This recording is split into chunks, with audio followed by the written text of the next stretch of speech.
Hello everybody, Kemo Sabi here, coming at you with another video. So this one's off the Guardian webpage, right up by Leyland, Cecco, from Toronto, published Wednesday, the 5th of December 2018, 9 GMT.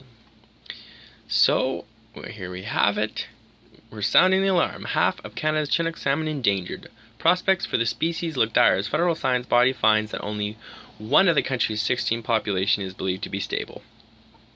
Half of Canada's Chinook salmon are endangered, with nearly all other populations in precarious decline, according to a new report confirming fears that the prospects for the species remain dire. The report by the Committee on the Status of Endangered Wildlife in Canada concluded that 8 of the country's 16 populations are considered endangered, 4 are threatened, 1 is in a special concern, and the health of the other 2 remain unknown. Only one population, which spawns on the Thompson River in British Columbia, is believed to be stable. For those of us who have been working on recovering Chinook salmon runs in British Columbia, we knew they were in terrible shape for quite a while now, said Aaron Hill of Watershed Watch, an organization that monitors ecosystem health. It was actually good to see it finally recognized by this federally mandated science body, because this hopefully initiates more serious protection efforts from the government. Watershed Watch has renewed calls for Chinook to be lifted under federal legislation, which would afford the alien populations more robust government protection.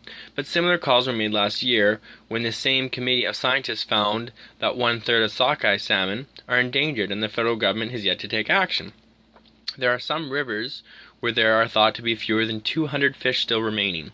Committee member the biologist John Nelson told the Canadian press that level there would be concern about those stocks. That's why we're sounding the alarm. Chinook salmon has long been a critical part of the ecosystem in British Columbia. During spawning periods, millions of fish can travel up waterways, providing a critical source of food for eagles, bears, seals, and sea lions. No single culprit has been identified for the decline. Some blame a surge in populations of seal and sea lion, which feast on salmon, while others fear ocean temperatures are warming too much for the highly sensitive fish. The really big overarching stressor is climate change, said Hill, and that's creating less favorable conditions for our fish in the ocean and fresh waterways.